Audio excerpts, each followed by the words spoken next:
So, the latest book talk controversy is about this person who said that you actually are competing against other authors because you're vying for the attention economy. Like, people have limited attention. This pits authors against one another. I'm not showing this person's face or their name because I don't believe in like calling out someone over a stitch, because I just feel like that's so anxiety inducing. But I did want to weigh in on this because I feel like I have something to add, but I also didn't want to peace, love, and abundance to this person. I don't know them. They made one video, like maybe they're perfectly lovely.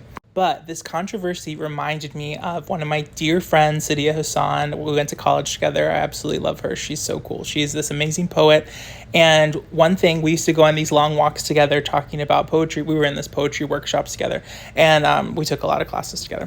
And we would just talk about like the craft of writing and poetry and all these things. And at the time I was a poetry major. And then, as you know, I went and got my MFA in fiction. And she used to have this expression that I thought was so beautiful for kind of like the antidote to this like competition mindset. She would say, "There's room on the mountaintop for all of us." And it was just such a beautiful thing that I think so often we as artists, or if you're an entrepreneur, all these things, you forget that like there are billions of people on the planet. There is more than enough abundance and wealth and resources and food and all of these things to go around. Like, there is room on the mountaintop for all of us. Like, it's not competition against one another. It's not pitting things against one another. It's like lifting each other up, supporting each other, amplifying each other, because we all can be successful together. There is more than enough people and resources on this planet for all of us to live in ample abundance. And I just feel like Sadia really just totally nailed that with the expression that she would say often. Also, she's just a really cool person. You should go follow her and check out her poems. Like, she's had some big poems in like poets.org, Poetry Foundation. She's been published everywhere. She has like a cool chapbook. Definitely check out her work.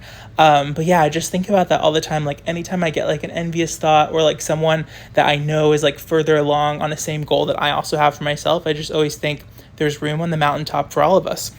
Because there actually is. And like, I think it's natural that our scarcity brain, which probably like evolutionarily is like meant to help us survive, right? Like, we probably get these like impulse thoughts about scarcity to help us like, motivate ourselves to go like acquire food, shelter, all these things.